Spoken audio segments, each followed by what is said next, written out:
सिर्फ विकास के नाम पर है। जी बिल्कुल ठीक कहा आपने कि इस बार जो मतदान है वो विकास के नाम पर है। और लौटेंगे आपके पास में, इसी बीच रुख करेंगे बड़ी खबर का। बड़ी खबर आ रही है, बता दें आपको कि रुझानों में बीजेपी आगे चल रही है, बड़ी जानकारी आपको दे रहे हैं। और इसी बीच ये बड़ी जानकारी बता दें कि रुझानों में बीजेपी आगे चल रही है।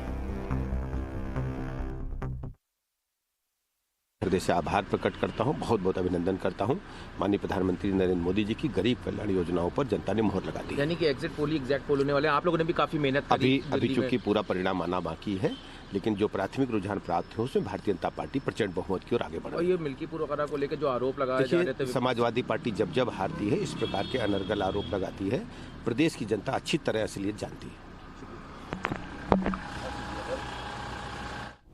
तो डिप्टी सीएम ब्रजेश पाठक को आप सुन रहे थे, उन्होंने बताया कि रुझानों में बीजेपी आगे चल रही है। तो बता दें आपको कि इसी बीच जो बड़ी जानकारी हम आपको दे रहे हैं दिल्ली से, जहां पर बीजेपी लगातार रुझानों में आगे बढ़ती हुई दिखाई दे रही है। 32 सीटें सामने आ रही हैं जिसमें बीजेपी आगे है। आम आदमी पार्टी 24 सीटों पर आगे चल रही है।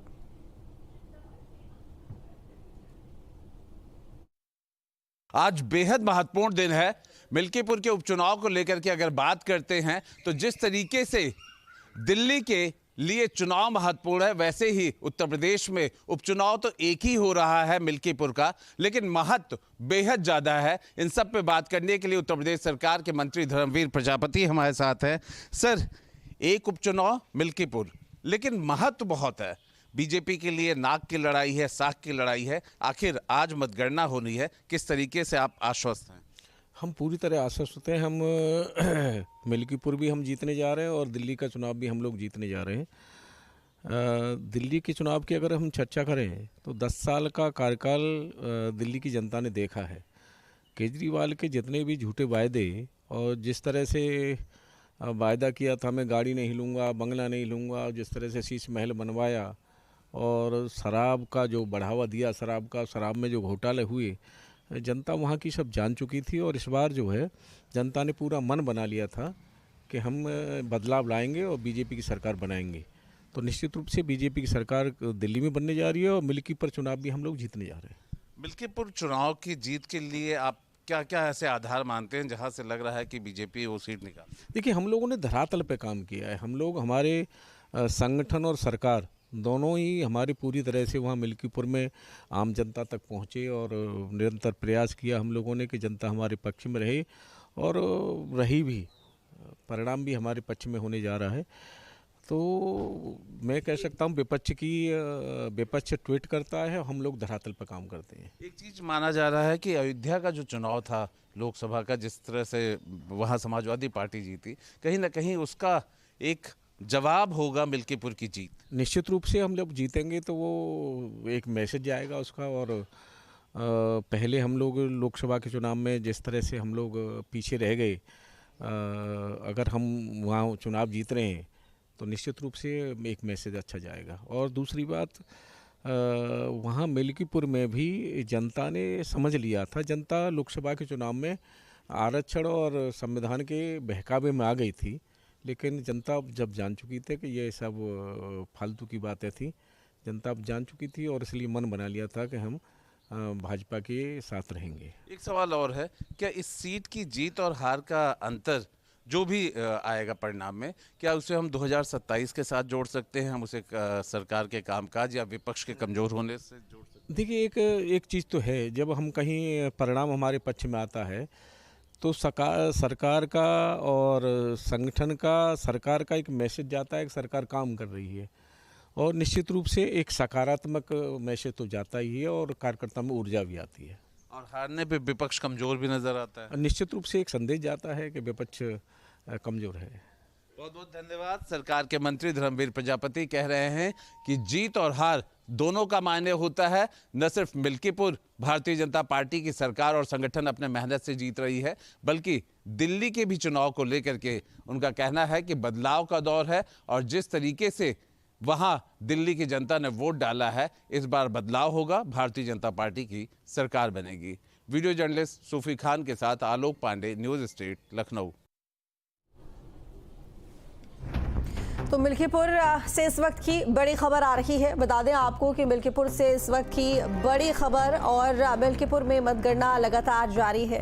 कड़ी सुरक्षा के बीच में वोटों की गिनती की जा रही है। मिल्कीपुर में मतगणना जारी है। मिल्कीपुर में बीजेपी प्रत्याशी फिलहाल आगे बढ़ते हुए दिखाई दे रहे हैं रुझानों में। तो मिल्कीपुर में फिलहाल बीजेपी प्रत्याशी रुझानों में आगे बढ़ते हुए दिखाई दे रहे हैं। 30,995 वोटों से बीजेपी प्रत्याशी आगे चल रहे हैं, यानी कि चंद्रभानु पासवान यहाँ पर आगे बढ़ते हुए दिखाई दे रहे हैं। काउंटिंग को लेकर मिल्कीपुर में सुरक्षा पुख्ता है, सख्त इंतजाम किए गए हैं।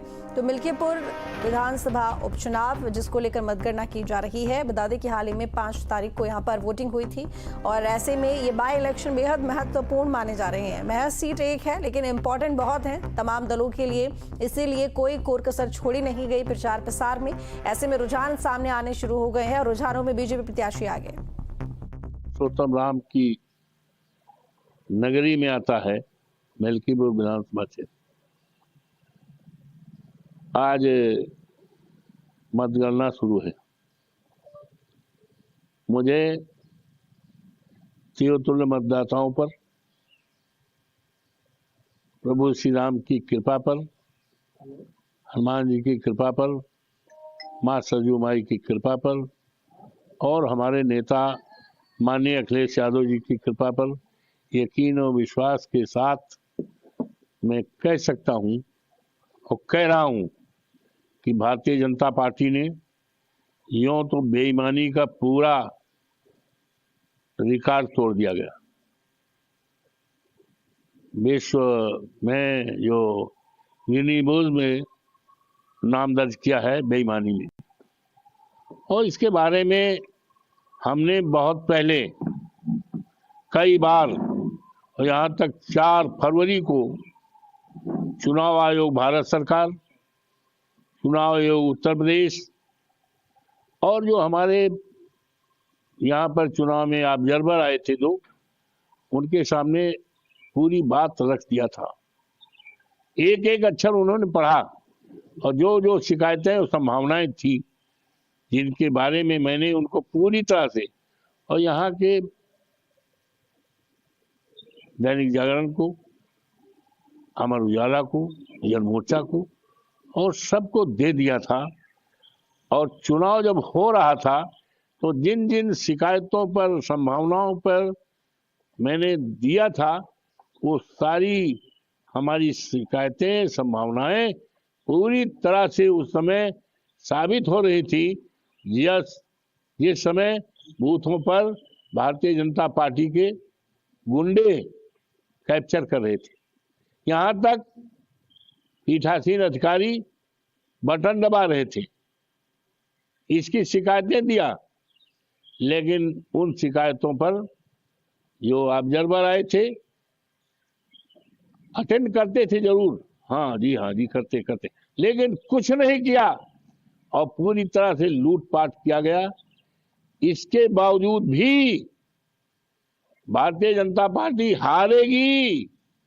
समाजवादी पार्टी का उम्मीदवार, अखिलेश यादव जी का उम्मीदवार, पीडीए का उम्मीदवार अजीत प्रसाद जीतेगा, और एक इतिहास इस देश में कायम होगा कि मर्यादा पुरुषोत्तम राम की धरती पर जिस तरह से भारतीय जनता पार्टी ने प्रभु श्री राम की मर्यादा को खंडित किया, फर्जी वोट डलवाया, कार्यकर्ताओं के पीठ पे लाठियां मारी, पुलिस के लोगों ने न जाने कितनी भद्दी गालियां दी, ये सारा रिकॉर्ड बनाया है बेईमानी का।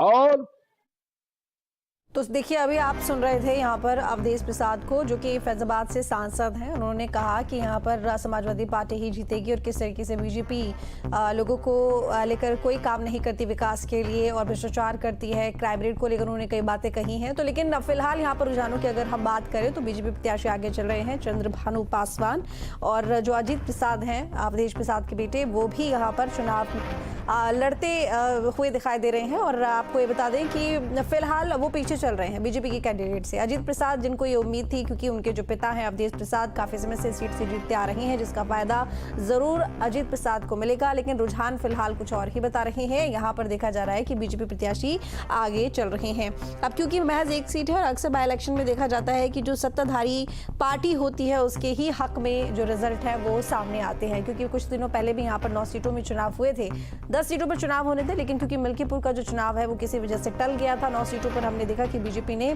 किस तरह से शानदार प्रदर्शन किया और समाजवादी पार्टी को अपनी कुछ सीटें गंवानी पड़ी। लेकिन वहीं अब मिल्कीपुर जो चुनाव है, एक तो समाजवादी की पार्टी के पास भी मौका है कि जो सीट गंवाई गई है कहीं ना कहीं उसके एवज में ये वाली जो सीट है इसे हासिल कर लिया जाए, और सीट भी ये समाजवादी पार्टी के पास में ही थी। और वहीं बीजेपी के पास में ये मौका है कि अयोध्या को लेकर जो ट्रेंड सेट करने की कोशिश की गई थी कि अयोध्या में जो बीजेपी है उसको जो जनता है वो पसंद नहीं कर रही है, या फिर जो विकास यहाँ पर बीजेपी की तरफ से करने की बात कही जाती है, कहीं ना कहीं वो जो वहाँ की जनता है, अयोध्या की जनता रास नहीं आया है। अब क्योंकि अयोध्या जिले में ही मिल्कीपुर विधानसभा सीट आती है और फैजाबाद से समाजवादी पार्टी की जीतने के बाद में समाजवादी पार्टी ने भी यही सवाल उठाए, ऐसे में बीजेपी के लिए ये नाक का सवाल है और खुद को साबित भी करने का सवाल है। इसके साथ ही 2027 से पहले ये चुनाव जो हो रहे हैं, जिससे ये तय होगा कि आखिर जनता क्या सोच रही है। 2027 से पहले एक तरह से सेमीफाइनल के तौर पर इसको देखा जाता है, लिटमस टेस्ट के लिए देखा जाता है कि जो जनता का रुख है, जनता की जो सोच है वो किस तरीके से सरकार के हक में है, या फिर जो विपक्ष की पार्टियां हैं उनकी तरफ उनका झुकाव है। कहीं ना कहीं इन उपचुनावों में ये तय हो जाएगा कि जनता क्या चाहती है। फिलहाल इस बुलेटिन में इतना ही। देखते रहिए न्यूज़।